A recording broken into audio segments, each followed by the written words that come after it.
ఓం గం గణపతయే నమః. ఐం సరస్వత్యే నమః. ఓం శ్రీమాత్రే నమః. శ్రీ గురుభ్యో నమః.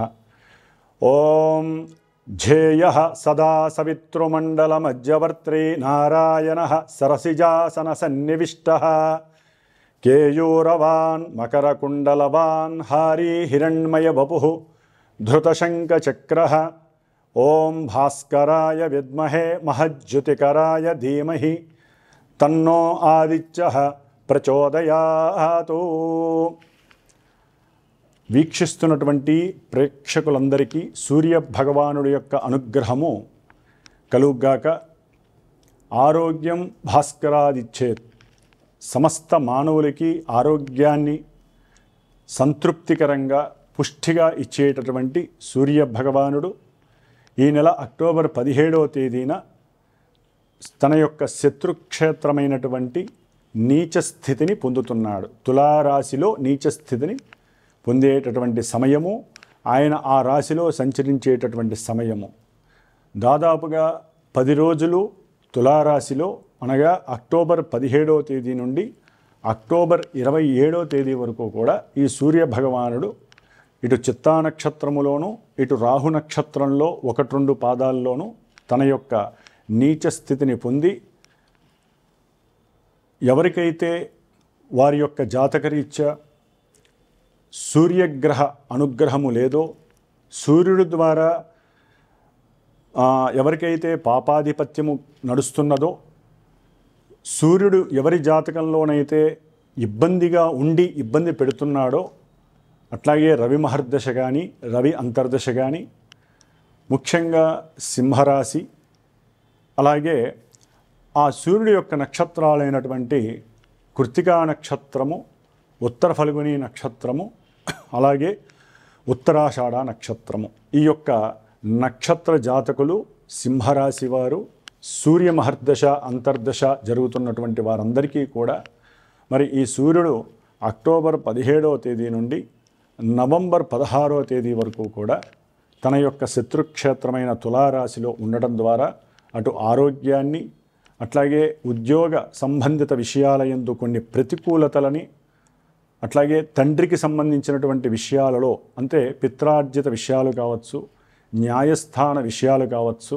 అయితే ఎవరైతే గవర్నమెంట్ జాబ్స్కి ప్రయత్నాలు చేస్తున్నారో, అంటే జడ్జీలు, అట్లాగే న్యాయమూర్తులు, పెద్ద పెద్ద హోదాలోకి వెళ్ళాలనుకునేవారు, అలాగే ఎవరైతే స్పెషలిస్టులు ఉంటారో, అంటే మూత్రపిండాల స్పెషలిస్టులు ఉంటారు, డాక్టర్స్కి సంబంధించిన వాళ్ళు ఉంటారు, ఎవరైతే వైద్య రంగానికి సంబంధించి ఎగ్జామ్స్ రాస్తున్నారో, లేకపోతే వైద్య రంగంలో ఎగ్జామ్స్ రాసి రిజల్ట్స్ కోసం వెయిట్ చేస్తున్నారో, వైద్య రంగంలో ఒక ఆసుపత్రిలో, ప్రభుత్వ ఆసుపత్రి కావచ్చు, కార్పొరేట్ ఆసుపత్రి కావచ్చు, చిన్న ఆసుపత్రి ఏదైనా సరే, ఆసుపత్రిలో తమ యొక్క ఉద్యోగ బాధ్యతలు స్వీకరించడానికి అనుకూలంగా ఉన్నటువంటి వాళ్ళు ఎవరైనా సరే, వీళ్ళందరికీ కూడా మరి ఈయన యొక్క నీచ స్థితి కొంత భంగాన్ని కలుగు చేస్తోంది.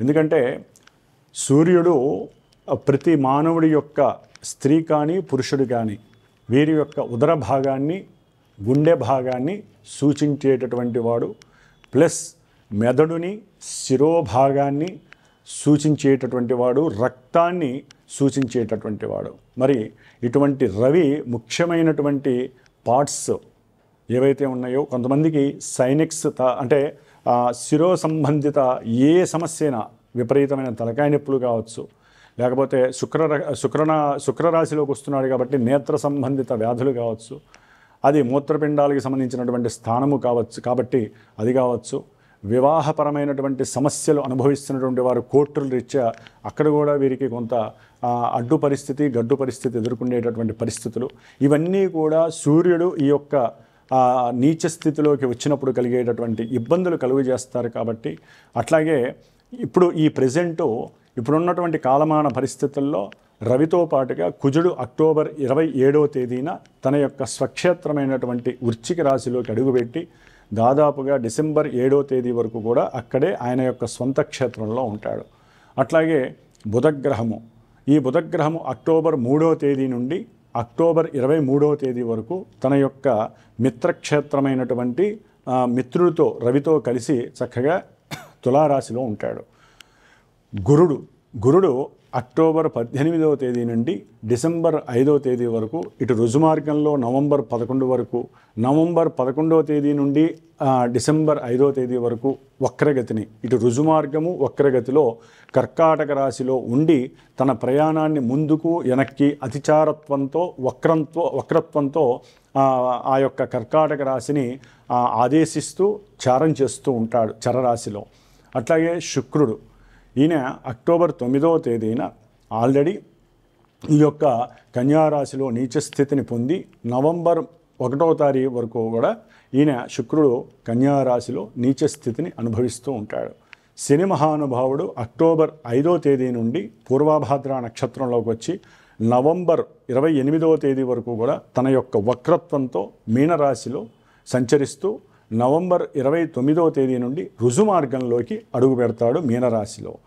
రాహుగ్రహము కుంభరాశిలో చక్కగా ఆయన పూర్వభాద్ర నక్షత్రంలో ఉండి నవంబర్ 25వ తేదీన తన యొక్క సొంత నక్షత్రమైనటువంటి శతభిష నక్షత్రంలో కుంభరాశిలోనే చారాన్ని వెనక్కి, ఆయన వక్రగతం ఉంటుంది కాబట్టి వెనక్కి ప్రయాణం చేస్తూ ఉంటాడు. కేతువు సింహరాశిలో పూర్వ ఫల్గుని నక్షత్రంలోనే తన యొక్క చారని జరుపుతూ ఉన్నాడు. కాబట్టి ఈ యొక్క అక్టోబర్ మాసం 17వ తేదీ నుండి నవంబర్ 16 వరకు కూడా గ్రహాల యొక్క పరిస్థితులు మిగతా రాశులు అంటే మేషరాశి నుంచి ద్వాదశ రాశులు అయినటువంటి మీనరాశి వరకు కూడా ఏ రాశుల వారికి ముఖ్యంగా మాస ఫలితాలు అంటారు వీటిల్ని.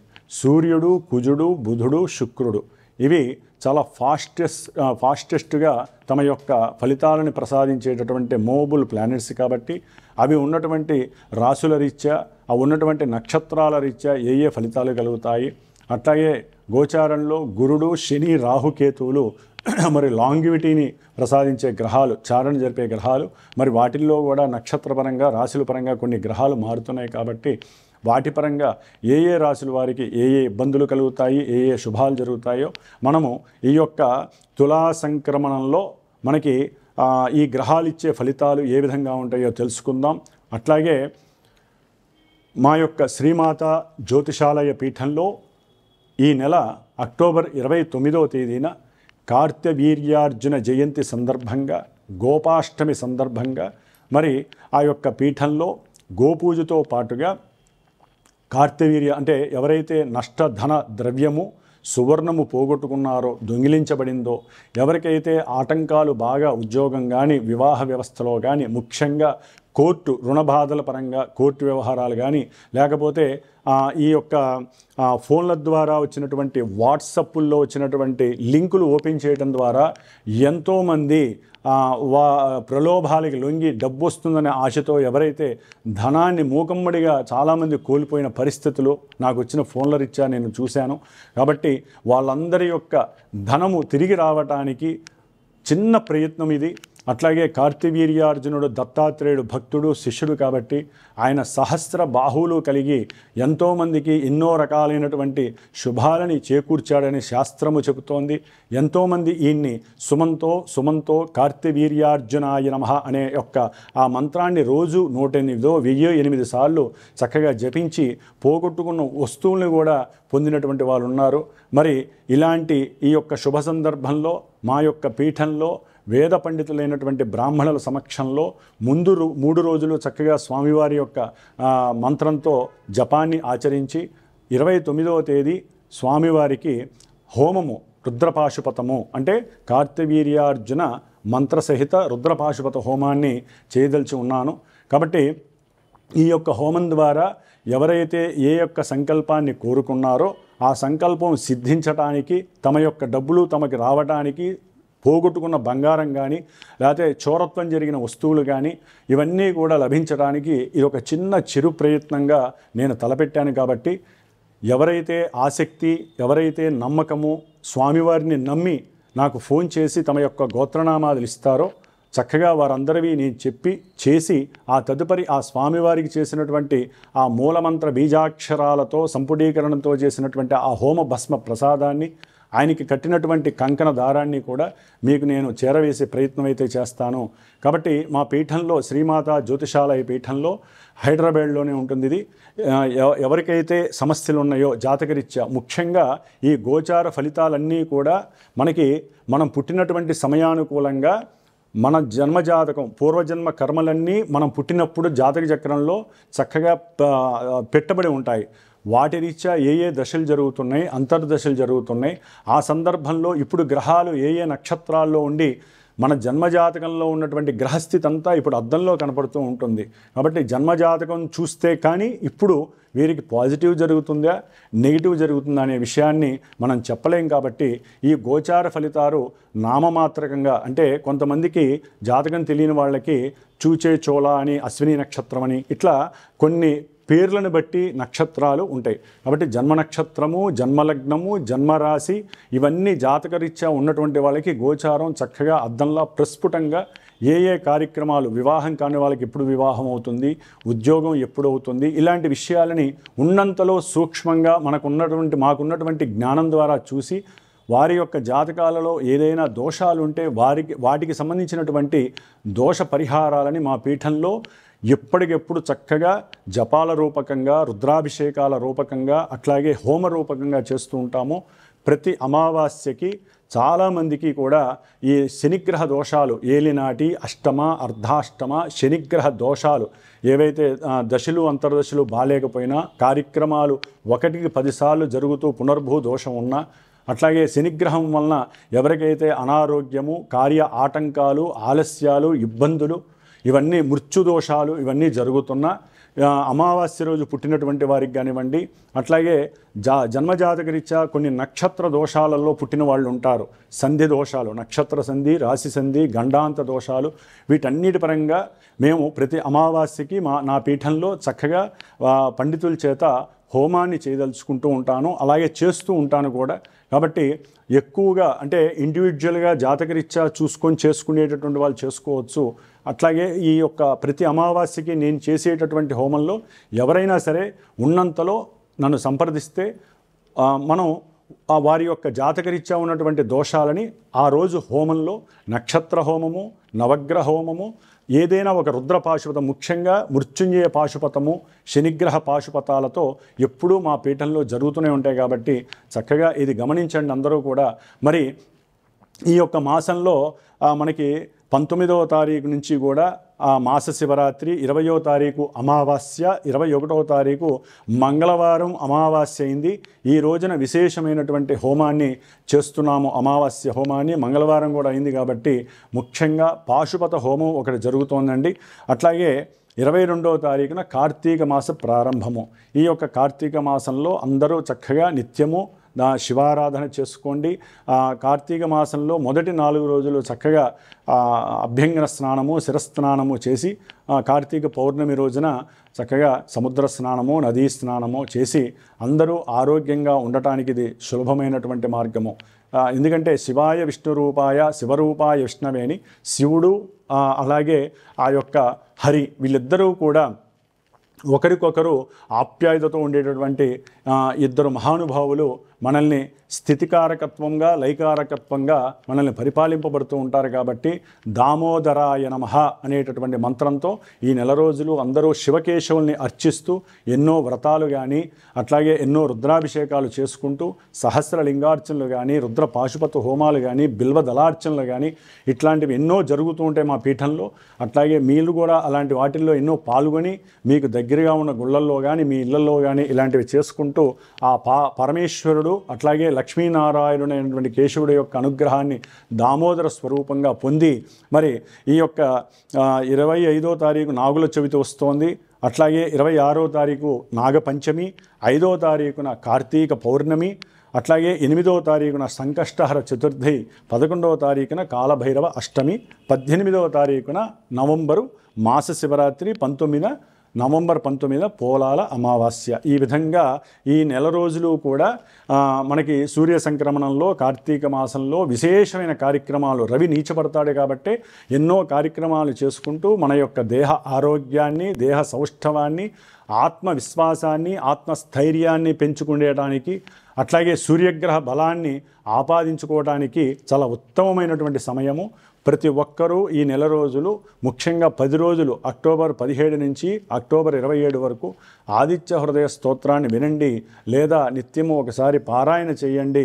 సూర్యగ్రహానికి మనం శక్తిని పెంచాలి. ఆయన నీచ స్థితిని పొందుతున్నప్పుడు ఆ శక్తి మనం ఎప్పుడైతే పెంచుతామో అది మళ్ళీ మనకి ప్రతిబింబించి సూర్యుడు మనకి ఆరోగ్యాన్ని ఇస్తాడు, ఉద్యోగ అవకాశాలు ఇస్తాడు, ధనాన్ని ఇస్తాడు, ఆత్మవిశ్వాసాన్ని ఇస్తాడని గుర్తించాలి.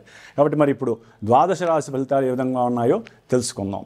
వృశ్చిక రాశి వారికి అక్టోబరు 17వ తేదీ నుండి నవంబర్ 16వ తేదీ వరకు మరి వీరికి కర్మస్థానాధిపతి, దశమాధిపతి అయినటువంటి సూర్య భగవానుడు అటు ఉద్యోగాలని, గవర్నమెంట్ జాబ్స్ని, అట్లాగే రాజకీయ నాయకులకి సంబంధించినటువంటి వ్యవహార విషయాలు, అలాగే కర్మల్ని అనుభవింపజేసేటటువంటి ఈ సూర్య భగవానుడు అంటే కర్మ సాక్షిభూతుడు. ఈయన వీరికి, ఈ రాశి వారికి ఇప్పటి వరకు బాగున్నప్పటికీ రేపు 17వ తేదీ నుండి 12వ స్థానంలోకి వస్తున్నాడు. దీని ద్వారా ముఖ్యంగా ఆల్రెడీ వీరికి అక్టోబర్ ఎండింగ్ వరకు కూడా కుజగ్రహము 40 రోజులు బట్టి, చక్కగా 35 రోజులు బట్టి 12లో ఉండి ప్రతి కార్యక్రమంలో, ముఖ్యంగా ఉద్యోగ విషయంలో, ఆరోగ్య విషయంలో అన్ని ఎదురు దెబ్బలు, అన్ని ప్రతిబంధకాలే. అన్నదమ్ములతో కోర్టు సమస్యలు, ఉద్యోగపరంగా సమస్యలు. ఇప్పుడు రవి కూడా యాడ్ అవుతున్నాడు 12లో. రవి 12లో ఉండడం వలన ఉద్యోగంలో స్థానభ్రంశం కలుగుతుంది. ఇష్టం లేని ఉద్యోగంలో పడేస్తారు తీసుకువెళ్ళి. అట్లాగే తండ్రితో అవసరం లేని గొడవలు, ఊరిని చిరుబురులాడటము, అన్నదమ్ములతో లేనిపోని పిత్రార్జిత సమస్యలు, అట్లాగే ఉద్యోగంలో మీకు స్థానం సరిగ్గా లేదని మిమ్మల్ని బదిలీ చేస్తున్నారని లేనిపోని గొడవలు, ఎంత అనుకున్నా ఉద్యోగ విషయంలో ప్రతిబంధకాలు. ఇప్పటివరకు వస్తుంది అనుకున్న వాళ్ళకి కొంచెం సూర్యగ్రహ కుజగ్రహ బలం లోపించడం వలన ఇబ్బందులు ఎదురవటం.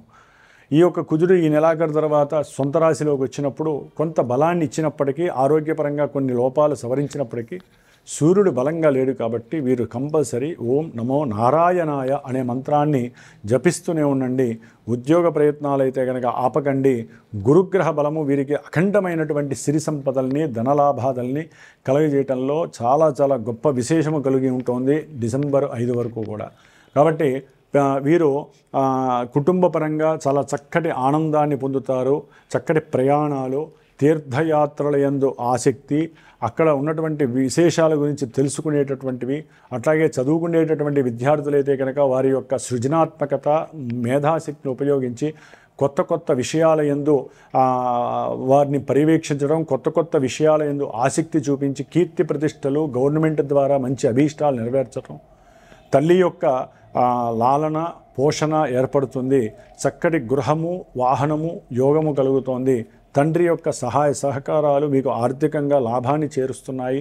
ముఖ్యంగా సంతానపరమైనటువంటి ఆర్థిక లాభము, సంతానము లేనటువంటి వారికి సంతానము, వివాహము కానటువంటి వారికి వివాహ యోగము, అవతల వాళ్ళు ఇప్పటివరకు ఒప్పుకోనటువంటి వాళ్ళు వివాహానికి ముందుకు రావటము, ఇలాంటివన్నీ జరిగి సంతాన సౌఖ్యము, వివాహ యోగము, ధనలాభము, షేర్స్ అండ్ సెన్సెక్స్ లేకపోతే చిట్టీపాటలు, ఇంకా ఏదైతే ఫైనాన్స్కి సంబంధించిన రిలేటెడ్ ఏముంటే వాళ్ళందరికీ శుభయోగం కలుగుతోంది, ముఖ్యంగా వృశ్చిక రాశిలో ఉన్నటువంటి వారికి. అయితే పాపగ్రహాలు 2 ఉన్నాయి. లాభంలో ఉన్నటువంటి శుక్రుడు కూడా భార్యాభర్తలు ఎవరైనా సరే ఉద్యోగాలు కానీ, వ్యాపారాదులు కానీ, లేకపోతే ఫ్యాన్సీ కంగన్ హాల్స్ నడిపేవాళ్ళు కానీ, లేకపోతే బంగారపు నగల ఆభరణాలు కానీ, ఇలాంటి ఏ బిజినెస్, వస్త్ర పరిశ్రమ, తోళ్ల పరిశ్రమ ఎవరైతే చేస్తున్నారో వాళ్ళందరికీ కూడా చక్కటి లాభం కలుగుతోంది. ఏదైనా కోర్టు కేసుల్లో ఉన్న వాళ్ళందరికీ కూడా లాభాలు ప్రసాదిస్తున్నాడు. అట్లాగే భార్యాభర్తల మధ్య సంబంధాలు లేక ఇబ్బందులు పడుతున్న వాళ్ళు కలిసే అవకాశము ఈ నవంబర్ 1 లోపల వీళ్ళందరికీ కూడా కలిసే అవకాశం ఉంది. నీచ స్థితిలో ఉండటం ద్వారా భార్యాభర్తలైతే కనుక అన్యోన్య దాంపత్య పాశుపత రుద్రహోమాన్ని చేసుకునే అవకాశం తీసుకోండి. ఏదైనా సరే వారి యొక్క జన్మజాతకంలో లోపాలు, దోషాలు ఉన్నట్లయితే కనుక ఇప్పుడు నేను చెప్పినటువంటి ఈ విషయాలలో, గోచార విషయాలలో కొన్ని ఫ్లక్చువేషన్స్, కొన్ని ఇన్బ్యాలెన్సింగ్స్ జరుగుతాయి. జన్మజాతకం చాలా ప్రధానమైందండి. కాబట్టి చాలామందికి ఇది తెలియట్లేదు. జాతకం అంటే నక్షత్రము, మా నక్షత్రం ఇదండి, మా రాశి ఇదండి, ఎట్లా ఉంది, ఇది కాదండి. జాతకం అంటే మీ date of birth, time, place ఉండాల్సిందే. అది ఉంటే గోచారంలో ఆ గ్రహాలు, దశలు, అంతర్దశలు ఇక్కడ ఏ విధంగా ప్రతిబింబిస్తున్నాయో దాన్ని చూసి చెప్పడమే గురువులుగా మా యొక్క వంతు బాధ్యత. ఇది కొంతవరకు మాత్రమే మీకు రిలాక్సేషన్ ఇస్తుంది. అంతేగాని గురువుగారు చెప్తున్నారు, అందరూ చెప్తున్నారు వృశ్చిక రాశికి బ్రహ్మాండంగా ఉంటుంది యోగం అని మాత్రం అనుకోవద్దు. అదే గురుడు మీ జాతకంలో దోషప్రదుడైతే చెప్పినవన్నీ కూడా, అంటే ధన నష్టాలు కలగచ్చు, ఉన్న గృహం అమ్ముకోవచ్చు, ఇట్లాంటివన్నీ కూడా నెగిటివ్లు కూడా జరుగుతాయి. కాబట్టి జాతకం లేనటువంటి వారు ప్రశ్నాశాస్త్రాన్ని నమ్మండి. అంటే మీరు ఎప్పుడైతే గురువుతో మాట్లాడి గురువు ఒక అపాయింట్మెంట్ టైం ఇస్తాడో ఆ అపాయింట్మెంట్ టైంలో ఉన్నటువంటి గ్రహస్థితిని బట్టి మీ కోరిక నెరవేరుతుందా లేదా అనే విషయం కూడా తెలుస్తుంది. ఏదేమైనప్పటికీ ప్రేమ విషయంలో కొంత అవతల వాళ్ళు ఒప్పుకున్నప్పటికీ కూడా మరి కుటుంబంలో వృశ్చిక రాశి వాళ్ళకి బంధువుల ద్వారా ఈ ప్రేమ విషయాల్లో ఎవరైతే వధూవరులు ఉన్నారో వారికి కొంత వ్యతిరేకత కలిగే అవకాశం ఉంటుంది. విద్యార్థులకైతే కనుక కొంత ఆటంకము కలిగినప్పటికీ కూడా వీళ్ళకున్న మేధాశక్తితో గురుబలం వలన వృశ్చిక రాశి వారికి పరిపూర్ణమైనటువంటి లాభసిద్ధి అయితే కలుగుతుందని చెప్పుకోవచ్చు. ఓం శ్రీమాత్రే నమః.